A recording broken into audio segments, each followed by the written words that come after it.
Yes, ladies and gentlemen, welcome back to another year, another season with your boys, the PaperTrails podcast by Inspyre. I'm your host, Shamaki. Today joined by my co-host, Mohammed. As always. Yes. And we're switching it up this year by talking about something very profound, very taboo in the community.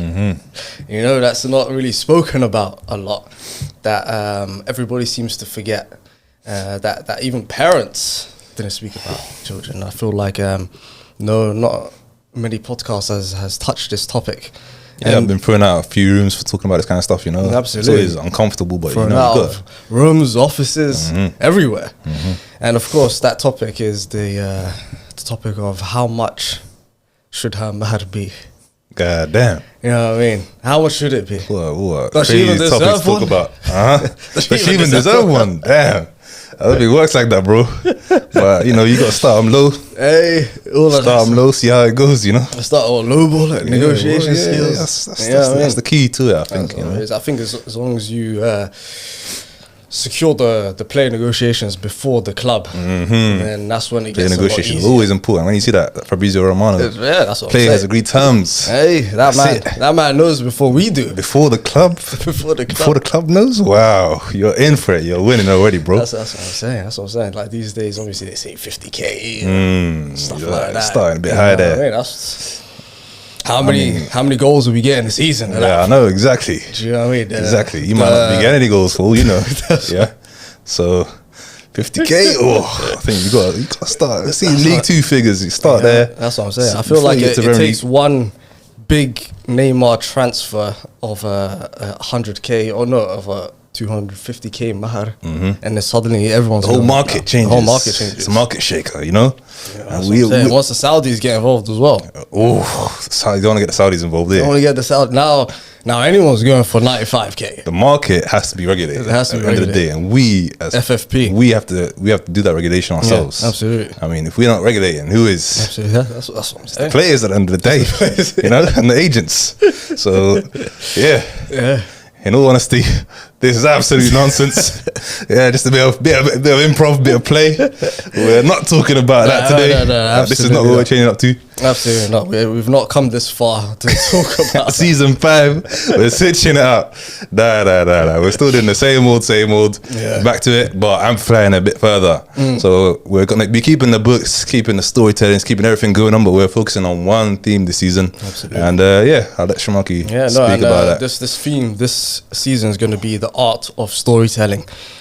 Storytelling in many forms. Storytelling both in books, obviously literature, in film, in art, in anything that conveys stories, even how companies and brands and all that use storytellings and their framings and techniques to make a simple product seem 10 times more than what it is. You know, like when people start associating themselves with a brand, I'm thinking, like it's just it's a t-shirt, but the story that they've built around it seems like it's more than just a t-shirt. Like you're joining a club, an exclusive club, and that's how it was. That's how tribes kept together. That's how people stayed together. That's how history was formed down.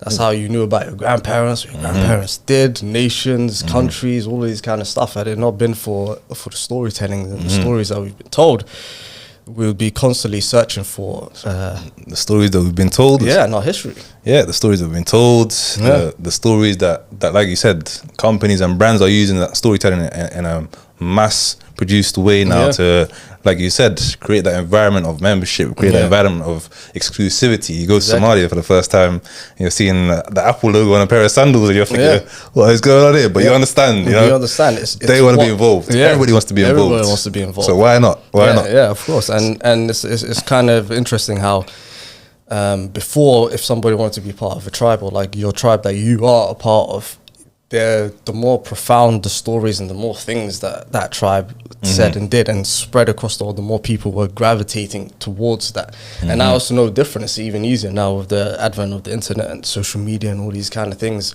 I mean, even as kids, we were out here rocking Gucci belts, tucking our jackets. And that's all you, fella. I know you were sagging the pants with the Gucci belt on. If you had the Ralph Lauren polo, the Gucci belt, and some Visu jeans. But somehow the shirt is still tucked in while you're sagging. the bomber jacket is tucked in, brother. That's the first part that's tucked in. You gotta make sure if the Gucci belt isn't shining, what you got on. And then now you want to be audacious. Now you want to have a bit more flair, and you got the G-Star Raw with the rings. You can't forget the rings. Oh my word, goddamn! Wow. What was your first piece that you said I'm shining today, huh? Well, I'll tell you what, it was. Yeah, you also definitely a Ralphie. Ralphie? Yeah, it was a white Ralphie. I remember Black Horse number 3 on the side. Number 3. Yeah. I had to make sure my chest was pumped up. This wasn't just any polo, brothers. Sometimes everybody's skinny as hell. Hella loose. I could fit 2 arms in one of the bloody sleeves, bro. One of the sleeves, I could fit 2 arms, bro. It made no sense. Out here, huh? It made no sense. It made no sense, but does it have the horse? Oh, of course. Sometimes people wearing horses facing the wrong way. The horse was going backwards. Sometimes the horse guy like was a donkey, off the huh? horse. Yeah. You know what I mean? That's like, god damn, you know what I mean? It was 2, it wasn't a G, one was a G, the other one was a lowercase G, you know what I mean? It's like, but still 2 Gs. Well, you know what? They felt good in it. They felt really good in it. They felt like they were part of the tribe. He was part of the story that was the ethos of the time. And as all stories, they come and they go and things change and all these other kind of stuff. And now people start to create their own stories and their own legacies. And I wanted to kick off this series now with a beautiful quote inspired by Philip Pullman, which I feel like encapsulates what this season will be about. And he says, after nourishment, shelter, and companionship, stories are the things we need most in the world. They shape how we see ourselves, how we understand each other, how we make sense of the past and the future. Stories are not just entertainment, they are survival, a way of passing down knowledge, emotions, and experiences across time. Without them, we are lost. Without them, we create, with them, we create meaning. And I feel like with Somalis, I mean, who loves to tell a story more than us?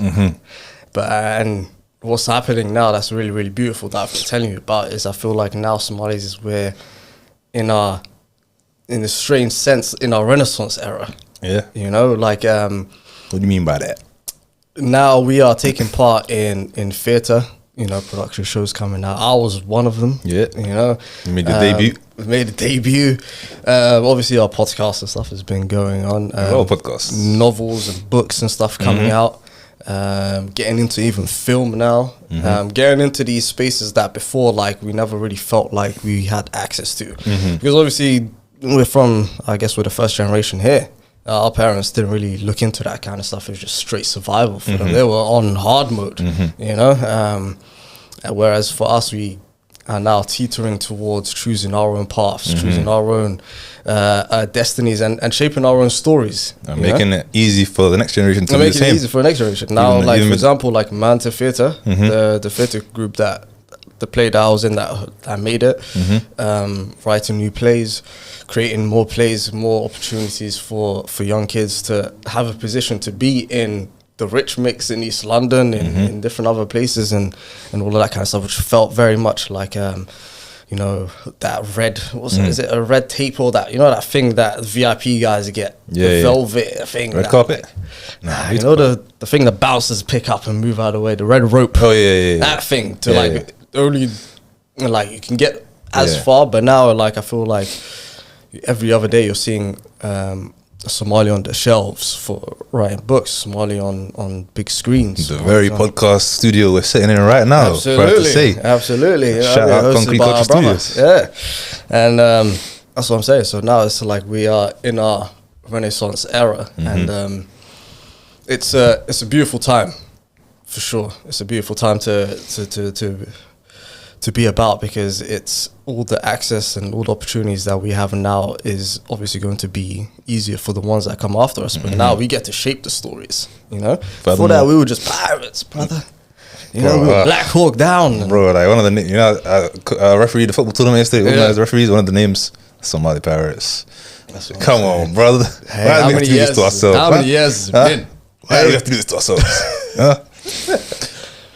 Yeah, like you said, it's not just for the next generation. Even the previous generation have access now to opportunities, more opportunities to maybe fulfill some of that potential that it felt like maybe had passed as well. So like people saying, I'm getting old, man, can't really do the things I used to do, you know. And I think what's beautiful is like what you just said there.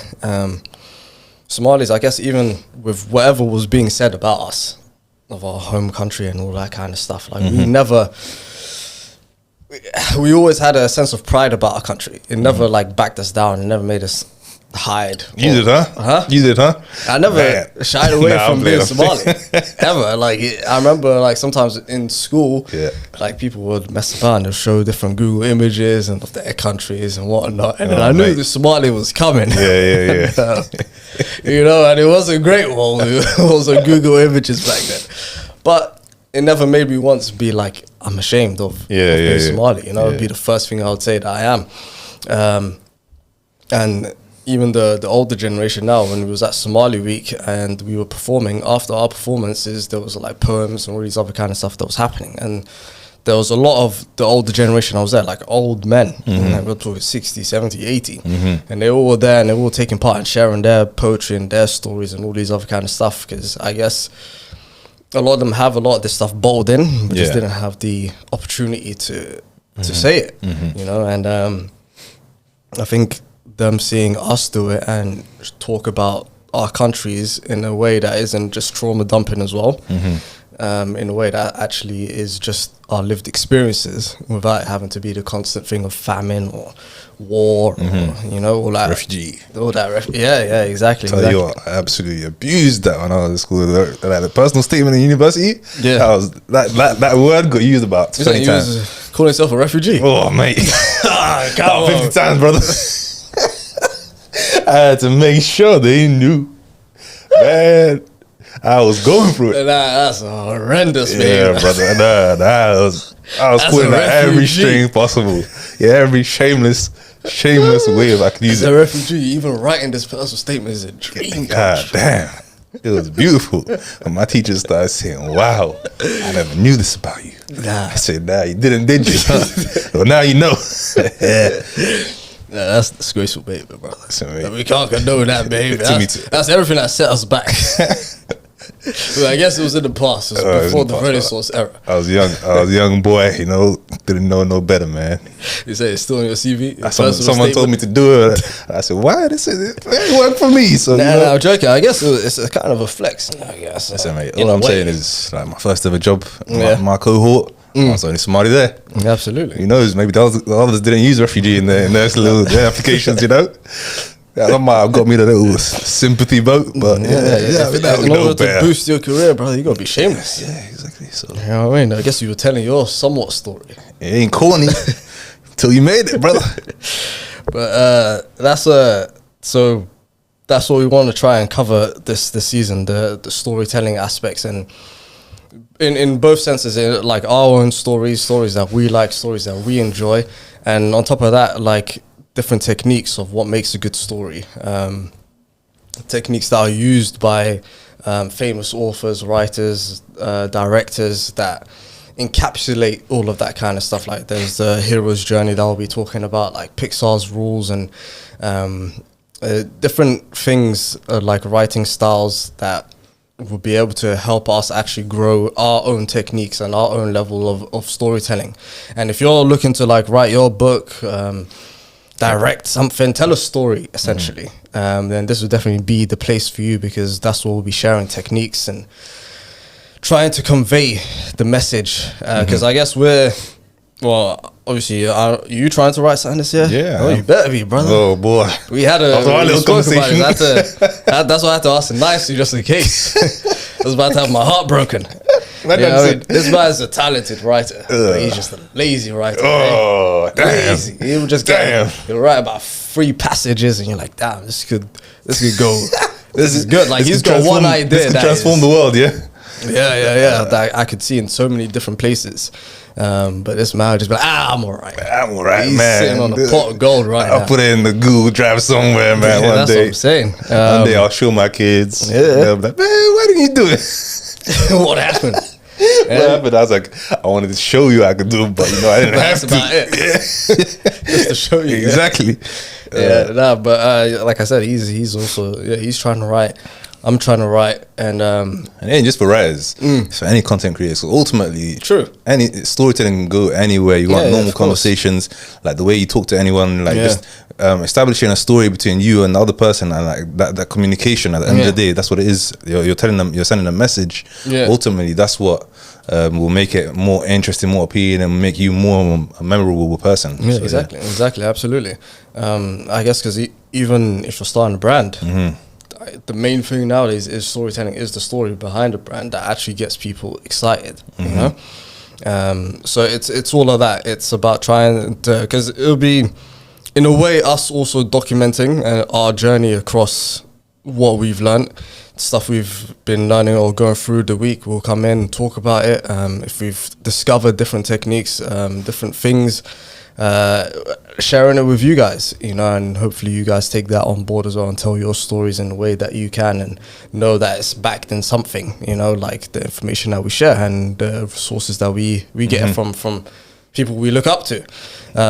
Also, we want it to be a community thing. We're trying to tap in with the community a bit more. Right. There'll be more events, more book clubs, other events, and we want to hear a bit more about you guys. Tell us your stories, what are you struggling with, what are you striving with, where are your successes, where are your failures, you know, and it'll be lovely to hear some of your stories, even for example, Shamaki's Gucci belt or his Ralph Lauren era. What was your first Gucci belt moment, you know? That's what we want to hear as well. Yes, sir. Yeah, no, absolutely. And like Mo said, we're trying to, this year, obviously, the art of storytelling, we're trying to open it up to as much people as we can. Like we want to have a space where people share, bring in their stories, bring in excerpts and little bits that they wrote, short stories, poems, whatever it may be, us to read it through, check it out, share with our audience as well, and then keeping it going like that, you know, more participation, audience participation, book club as well that we wanted to do last year, didn't get the time to, but definitely this year. Especially with debut authors, people that have actually gone beyond the threshold of where we're trying to get to, which is completion, not just completing the book, but actually having it out there, tangible source that people can grab and say, you know what, this is like my story. And it's not even about it being a world bestseller, you know, because that's how I used to think, and it's the worst way to think. The worst. As in your debut being, or like the first thing you do. The first thing, like I'm not going to write unless this is a perfect. Yeah, not even just perfect. Like this is beyond perfect. This is a best-selling novel, the best-selling thing ever. Like this is, unless it's that idea, I'm not going to touch it, and that's just not the way to go about it. Because as you write, you realize that the more the story starts to breathe, the more it takes its own life, and things start taking a different direction you wasn't expecting. More characters are coming to life. You're like, you know what, this might actually be a interesting plot. This might be an interesting idea. And then suddenly you're infused, but you got to get beyond the first hurdle, which is where I'm stuck at sometimes. It's just like, I'm writing the first few chapters and I'm like, this ain't it. Hey, is this going to get me rich? But that's what we got to talk about, man. It's crazy because like one of the most iconic brands is like Nike. Just do it. Just do it. And like I feel like, I remember that's another in the Gucci belt area. We used to have the Just Do It bags. Everybody used to have Just one. Do It bags, absolutely. But why? Why? What was so cool about it? I don't know. But like the messaging behind it almost seemed to be lost. Like, Just Do It actually means like literally just go and do something before like you think about it too much. It doesn't have to be perfect. Just go ahead and do it, and your name, your story will be told that way. Yeah, and you know the most beautiful part is the great part, especially if you're writing fiction, is that there is no right or wrong answer. There isn't like this formula has to be correct for this story to be the best ever story. The craziest part is I love The Great Gatsby, but Scott Fitzgerald didn't even get clout from it until after he died. That's when somebody picked it up. But that's the thing, his piece of art was out there. Like he had something that after he dies, long after he dies, people will still be able to read because he had that kernel of himself left in history. You know, and the grave is full of people that are, you know, dreamers and failed expectations and all these other kind of things, you know, that we're not trying to be a part of. And the great thing about telling your story is that it is your story. You know, there's nobody else that'll be able to say it for you. Nobody else that'll be able to tell it for you better. Nobody else that will be able to explain the plots that you want to talk about. But the parts that you need that is universal is the emotional aspect of it. The part that then connects between us and your thoughts. And I've been doing a lot of research like kind of into this thing, and one thing that I've realized, well, I've kind of broke it down into this, which is like it's always, I broke it down to two things: struggle and then ambition. Where if you look at the beginning of the story, it's just a guy that is just impounded with just a lot of struggle. You know, like, oh, okay, it's a young boy, he's orphaned, slap that on him. Furthermore, the family that he lives with hate him, slap that on top. You know what I mean? He's getting no love, no nothing, no birthdays. He's got to celebrate his own birthday, slap that on him. He doesn't even have a bedroom. The guy sleeps under the staircase, slap that on him as well. Furthermore, his parents were killed by a serial killer, but he was told that they were killed in a drunk accident. Slap all of this stuff, bang, bang, bang. And then suddenly the guy comes along, he says, nah, you know what, actually, you're quite famous. You're the guy, actually. You're Wizard Harry. Yeah. You know? And then there comes the ambition of him trying to actually, you know, because the thing is, we're not going to be wizards. Alhamdulillah. Alhamdulillah. You know what I mean? But we know what it feels like to be alone. You know, we know what it feels like. Sometimes we might not, I mean, some people might know how it feels like to be an orphan, you know, or disregarded by a family, you know. Those kernels of emotional human depths is basically what all stories are trying to basically say. You know, you are essentially every hero that's what Cat Williams, I remember one podcast he was saying, you're all the heroes that you were like listening to. If you've gone through struggle, strife, and it came out on the other side, that's everything every hero has ever done. And the fact that stories go so far is because they go to that aspect of us. You know what I mean? We don't have hobbits running around, but we know about people that see a big quest before them or something that they're quite scared to, or even can't even think about achieving, but then seek to do it for themselves and the people around them, just for the love of them and the survival of their communities. You know, selfless people. We know what those people are like. You know what I mean? Those people are all around us. And so all of that is the stuff that you need to be putting in your writing, stuff that you need to be putting in your films, you know, it's not about having the greatest set. It's not about having the best looking movie. It's not about the color grading. It's not about nothing. It's just about that human connection. Are you able to convey that in a really, really good way? And that's what we'll be looking to also discuss in these further episodes. You know what I mean? Yes, sir. Absolutely, brother. Got nothing further to add there, man. I got nothing further to add there, brother. No, that's all right. I'm gonna let the idea breathe. Let the idea breathe. Gotta let ideas breathe. You know. The funniest thing is like, because we did the art of fantasy before, history of fantasy. Sorry, and we did a history of like, was it Star Wars or was it? No, it wasn't sci-fi. It was Star Wars. We did the history of Star Wars. Yeah, and I was looking through those kind of things. I was thinking, you know what, like it's kind of interesting how, for me, I'm set on Western literature. Yeah. Like, that's the only thing that comes to mind whenever I think of stuff. Western entertainment. Yeah. So that's what we're looking to expand upon in this season as well, looking at Eastern literature,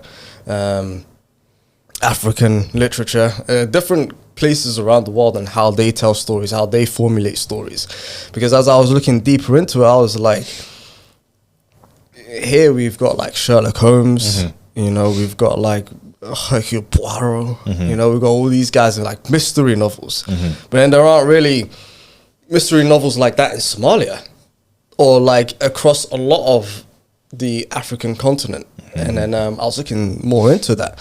And then I realized, and I was reading upon that, it was also because of the printing press. The printing press changed a lot of things because now you could get it in a book that you could take home. So you didn't have to remember everything that I was telling you now.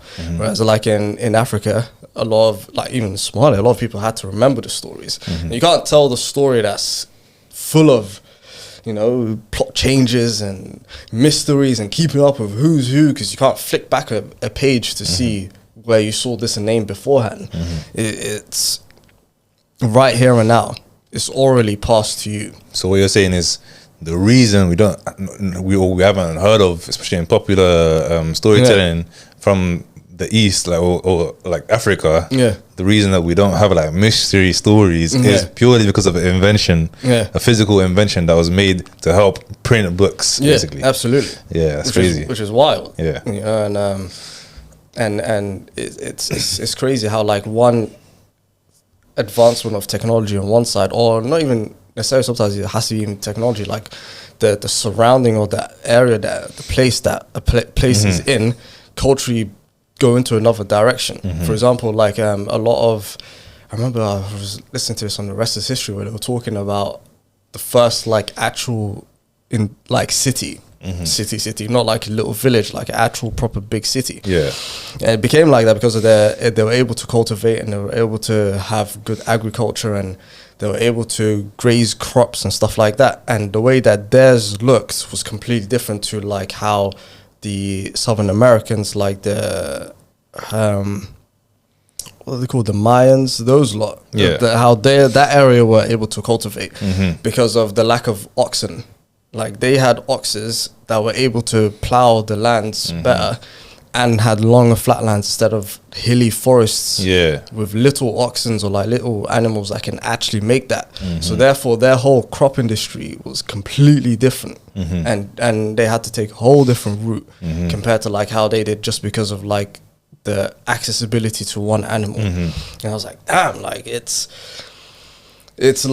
so crazy how like certain things can change a whole culture, you know. And the same thing is like with stories. The reason why we constantly are having to remember, or like with Somalis as well, it was like through poetry, became land poets. It wasn't necessarily because it was cool, it was out of necessity, you know.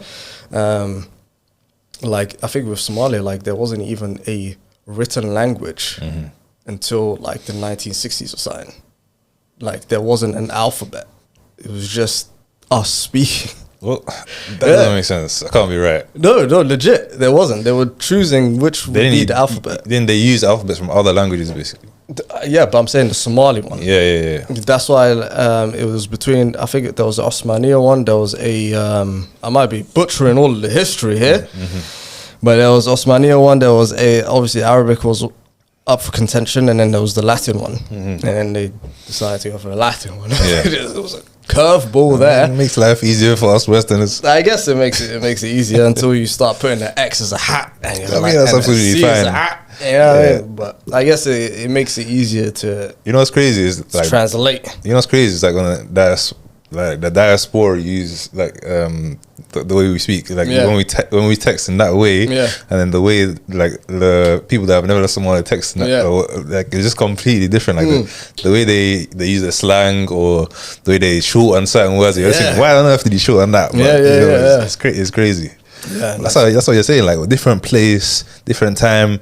It just generates a whole new culture every time. So it's crazy. Like that's all part of storytelling at the end of the day. Literally. And so like I was looking into it, I was like, damn, like just so because there wasn't the printing press, they didn't have the expansion of different ways of like keeping stories, even telling stories just wasn't even an option, you know. And that's why a lot of it is quite succinct, and most of it happens to be telling, not just telling a story, but it tends to be based around meaning and fables and stuff like that only have meanings. It's not like, and it's not just a story for the sake of a story. Yeah, it's like I'm telling you this because of like the meaning that it pertains, the moral. Yeah. That's what it is. It'd be a lot of like just moral stories and that poetry makes it more memorable when you can rhyme things. And you can rhyme things or have that alliteration. Where words sound similar, or they sound lyrical. It makes it easier to remember. And no, absolutely. It's another way of making the story like really more profound. And I think even now, like how we know our like obviously there's people that can count 10 grandparents normally. It's because there's sometimes they have to remember that. Yeah. How far can you go? Man, this guy goes up to his first granddad and calls it a day. To go to 7. 7? Yeah, I used to. Then what happened? And then became 4. What? Nah, how's free dropping? You let free, you relegated. Over time I started mixing. You know when there's like 3 Ahmeds? Well, I'm like, you say that, not man. even chronologically. That would have made sense. Yeah. It's like Ahmed and then Yusuf, and then one's Ahmed before Shamaki. I'm like, which one is it? There's nothing wrong with that. You relegated 3 great grandparents. God damn, brother. Hey, but it's wild.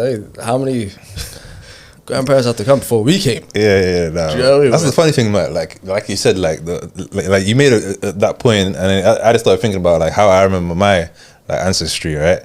And then I just remember growing up all the time, like my uncles, my family members, they would just randomly just say like when I don't know, I guess like it's just a fun thing for them. Like they'll say this kid's name, then they'll say their dad's name and the granddad's name. And that's how I remembered mine. Like, I know up to like 8, 9 at least. No way. Yeah. Legit, still now. Yeah. Jeez. Yeah. So hey. that's what I said. That's in for the boy. Come on, man. That's nothing really. That's not letting free go. That is a shocker. That is a shocker, bro. I didn't let free go. They'll say it like that. You let free go, brother. You dropped them from the table. Hey, nah. I'm sure they're somewhere, huh? It's somewhere. Oh man, what about you have a kid, then they drop another 3. Huh? Oh, I'm forgotten about it 4.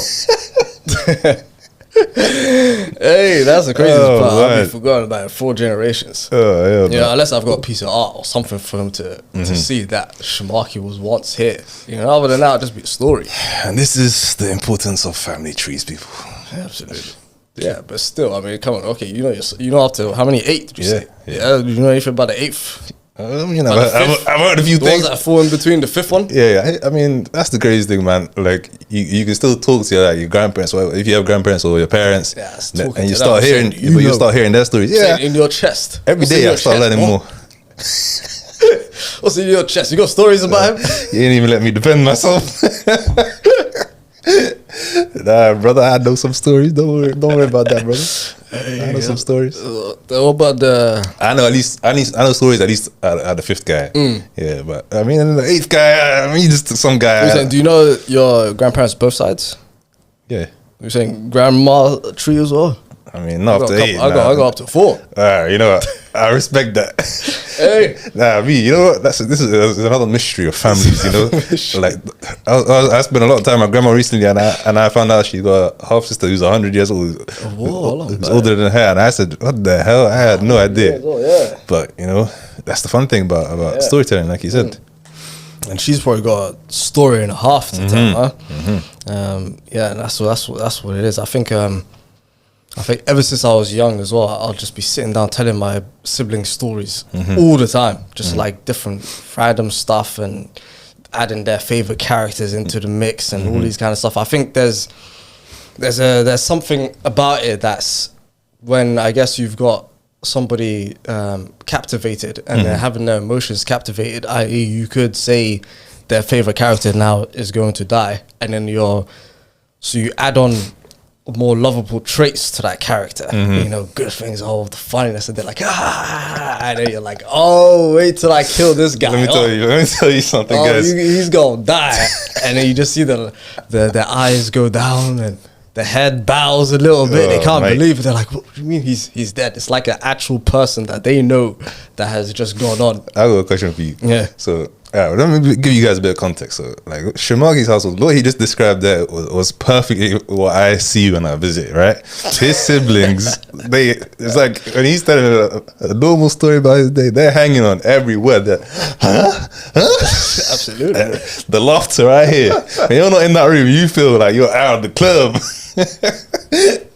And I go in, I'm seeing the attentiveness, and I'm thinking, hold on, man, did he create this culture, or did they create the culture for him? Is the question. It was created. Who created the environment? It was hand baked with love and care. Huh? Like especially my youngest brother, like yeah. That's exactly what I was thinking about. Like a fiddle. I know what will get him up, what will get him down, and all around. You know what I mean? I think it's I guess I haven't actually podcast a bit different. Had a chance to really tell a story like that. You know what I mean? And I feel like I know them so well. I know stuff that would make them like trigger them in different buttons to press that keeps them entertained and going. And with him as well, I told him his whole like sense of humor, his whole sense of things he likes is from me. You know what I mean? I'll take full credit. He's not here to defend himself. But I'll take full credit. So like I know I'm about to hit him with the punchline. Now I just have to set up the play. Oh mate. You know what I mean? This is the funny thing is like the fact that I know you and your personality. So when I get to go to your house, I feel like I can play the same kind of bars just from imitation. It works. Then I'm like, what? I'm like, what? An audience? I've got to clap that back. Like they give you the energy. It goes down the treat when you tell absolutely. Sometimes I can't even believe it myself. Yeah, nah, you can't be doing it too much though. Yeah, absolutely. Then they'll feel like it's not that special. Yeah, I understand. But that's I guess, you know how Somalis are, man. Even our parents, very animated storytellers. You know, they know how to tell a story. You know, when to be quiet, when to bring it back up. A lot of sound effects. So, boosh, bash. It's really an art. The onomatopoeia. Wow. Sensational. If you tell them onomatopoeia, I don't know what that is, but they know how to use that. They know how to use it like it's their son or something. You know? But yeah, storytelling, it's a beautiful thing. And throughout the season, we want a lot of you guys to gain a lot of benefits.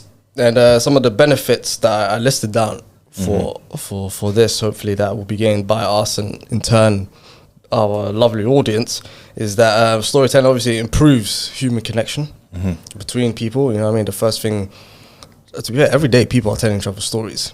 And then, but there is a difference between telling an actual story and telling an anecdote. An anecdote is just like, I went to this place here, they didn't have my drink, this guy was jarring. Doesn't really go anywhere, doesn't really mean much, but it's still something that you're sharing, a part of you every day. Preserving history and culture, of course. And we'll also be looking into different cultures as well and how they told stories, like we just touched upon earlier. Obviously understanding ourselves, problem solving and perspective shifting, entertainment and escapism, building memory and legacy, inspiring change, cognitive development, and also the power of story in marketing and branding. Because I feel like we do some freelance stuff from here time to time, and even that in itself, and like for example, I'll give a little anecdote, the Apple, Steve Jobs, and how their storytelling was in framing of like, so if you just want to picture it like this, so everything inside that box, I don't know if that's is in your control. I can choose whatever I put behind this thing, and you know what I mean, like you guys don't really know how it looks around us, but this is how it's set, and this is the best looking part. So what he would do is he would have his phones on the table, but just by themselves, single, just the iPhone, so that when you look at it on a wide table as well, you're thinking, wow, okay, this has got some presence about it. Like when you go to the Mona Lisa and it's a fat wall but just a little painting, you know, compared to like one if it was next to many other different paintings, you'd just be like, oh, it's just but it's just like, okay, wow, this one here to just be by itself, it must have something about it, but it's just the phone really. And then on top of that, they have a lot of phones, but in their storage, they don't have it at the front. It's just one model of each, which gives that feeling of like scarcity and like, like there's only one of this, and you know, and then how it looks, the aesthetics around it, what it means to be an Apple person, you know. And you know, it's funny, I listened to a podcast of his, Blueprint one, which I always reference. And he said something about that, which he was saying he had Android, and then why you laughing, brother? Because he said he had an Android and he switched up to Apple, and he said, he said he felt all right when he would bring it out in public. He said, I felt all right when I was standing on the train. I had an Apple. I felt ostracized before, brother. Felt like I had an extra large head or something. I don't know. Like, damn, have people seen me with my, even though Android's like 10 times a better phone, but there's something about that story that Apple have built with that crispness of the way they bring you around to that side. even now as a guy who uses Apple, I'm just like, ugh. Yeah, when I see an Android, yeah, it's just shocking. and every time I look at someone on Android, you're right. Like, what's going on at home? You know what? As you get older, you know what it is. Yeah, ultimately, the iPhone just has a lot of simplicity to it and minimalism. Every time I look at like my old screenshots from my Android phone, I'm just thinking, why on earth was there 50,000 notifications and different icons here and there? Yeah, and then I look at guys that are using it now. I'm just like, bro, that's just too much stuff going on, man. Yeah, man. Like, oh man. No, but yours is ridiculous. Yeah, man. Because I had an Android as well, but I never used it like you did. You had that like 17,000 apps, and I had like the picture in tabs picture, and the window, the small window. I got like 3 different apps on at the same time. Yeah, I was thinking, yo, this guy, I don't know what he's trying to do. You know what? That was when I was in the best era of my writing life, fella. I was writing up. I had a little YouTube video on the side, you know. Yeah, I know. You was the first person to see you utilize. I was doing brain rot in a different way, bro. Nah, but that's I don't know what the hell that was. No wonder you burnt yourself out. Yeah, absolutely. That CPU was cooking all the time. Trust me, man. That phone got hot, boy. Yeah, nah. Listen, but yeah, so that's basically what we want to try and convey in this season, and the art of storytelling, and talking about our favorite storytellers and the techniques that they use, and then obviously working with you guys. You know, you guys bringing in some stuff, learning from you guys. You know what I mean? And we even wanted to do a thing where we start reading out, like I said before, the stuff you guys sent in. So I'm looking forward to inshallah a good year. One of definitely a lot of learning. You know what I mean? And I like this new format that is very much specialized in one thing. Because sometimes we was talking about different other things. Obviously, it was all beneficial, but now it's like I can focus on a certain type of content, on listening to certain types of podcasts to enhance all of this, and then to actually get stuff that will be documented. And we want to do stuff as well outside of just the podcast episode. So we want a series where we go to like different places that tell different stories in London. For example, we want to try visit Piccadilly. Good old Piccadilly, which we had Midge Gillis, who wrote the book of Piccadilly and the history of that area. And you know, I've been past it many times, but I had no idea that it used to have a whole different thing about it. Yeah, and the whole history. And so many places do, you know. Funny enough, recently I was in Notting Hill, and I watched the movie Notting Hill. Yeah. And there was like the bookshop there. You see all the people queuing for it and stuff. Yeah, and it's like, it doesn't look nice. It's a travel bookshop. Yeah, it's like so ugly. Yeah. But it's like, but it has history, it has a meaning. story around it. It's got a story around it. And so now you've got tourists just, it's like, the worst one is Abbey Road. And like, I thought it was, that zebra crossing, I thought it was going to be spectacular. But it's just, it's not, but you've got hundreds of people just queuing, crossing the road and all this kind of I drive there regularly, you know, and oh mate, I abuse those, like the people that the pedestrians, like there's, you know what, I see it in their eyes. I'm like, these, like when I see the guys that taking pictures and stuff, like obviously I slow down and stop, but then when I see guys, they're like, should I go? Should I stay? I see it in their eyes, and like, I put that accelerator. Giving you this, yes, no, absolutely. I mean, come on, hopefully you be I'm there not the only driver doing that. All drivers smell it, bro. You be there for hours, bro. That's a zebra crossing. That's the worst part. Yeah, it's crazy. So drivers have to like bloody stop at that point. But yeah, like that. A random zebra crossing in London has got a lot of meaning. Had the Beatles not decided to cross that road, or their managers be like, yo, let's take a picture here, it would have not meant nothing. You know what I mean? And so it does, and so it will live on even after they're dead. And these are like positive stories. Now we talk about negative stories. I was gonna ask you like what's something like relevant right now, and I think about Stormzy, right, and how he's completely tarnished his whole brand. By first being someone who's actively outspoken about activism and stuff, and then he goes and does a big McDonald's deal, and now everybody's like, don't forget the Big Mac, whatever he said. And you're just thinking now every time someone thinks about McDonald's, nothing about Stormzy, like just slacking, like what is he doing? I did see a big out billboard of him with the McDonald's cup. So now everyone's thinking about Stormzy, and like everyone who understands like his background in terms of like why he was doing the activism he was doing before, they're just gonna be like, nah, that guy was an idiot. Just shake my head every time. Man, money talk. Yeah, money talk, money talk, man. You know what I mean? And that's the thing, but that's I guess you'll have a story to tell someday. For sure. You know, maybe or an interview coming soon. Yeah, Who knows? A Piers Morgan interview. Oh hell no! If he goes to Piers Morgan, that's it. The people have to wrap it up. Like, you can't swing again. We call it one after that. Yeah, that's it. But yeah, this is you're saying you wanna add anything more? No, I think you covered it beautifully. No, I appreciate it. Like we said, more engagement. For this episode, we want to know. Tell us a bit about some stories that you've always wanted to tell, but you never really took it seriously. Give us a little summary. Let us know, and maybe we'll read it out in the next episode, and that'll be cool. That'll be interesting to see. Absolutely. Send in little stuff, day-to-day stuff, maybe even anecdotes, just to improve on your writing skills. And I definitely want to know, what was their Gucci belt moment? What was their first phone? How did they feel about it? The first thing that you bought to fit in. Yes. Yes. To fit in with your peers. Yes. You know what I mean? Yeah, that's I remember the first time I got a BlackBerry. It starts from primary school, bro. You know, the toys. Think about Yu-Gi-Oh cards, Pokemon cards, Tamagotchis.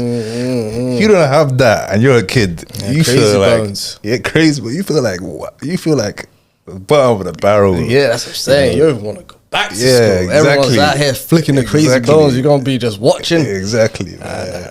Hell no. But yeah, so let us know. And like I said, so this year will be about productivity and storytelling in that sense, and really trying to improve on our ability to tell stories. And so if you're down for the journey, if you're down for the ride, then obviously do subscribe, like, share, follow us on all of our accounts. All of them. Whichever ones you find, even the ones that might not be us. To basically join us and carry on, like I said. And if you're creative, this is definitely for you, because we've got a lot of tips to share, even just outside of the podcast, video essays, all that good jazz. And before we wrap up, the first thing, any goals for you specifically this year? Just do it. That's all. Damn, what does that mean, bro? Just do it, bro. We already talked about it, bro. Hey, no, I know what just do it means. I mean, anything specifically you'd like to... of course. Like you said, one of your biggest barriers is being a perfectionist at a release. And that's one of my biggest. Man. There's the two things. I probably said it in the beginning of every season. But like, I don't really have a fear of starting. Yeah. There's just a lazy bone in my heart, man. That's just like the ideas are beautiful. They're stirring, they're cooking. I can smell the aroma before the food was made, you know, before I pulled out any ingredients. But then I'm just like, another time, you know.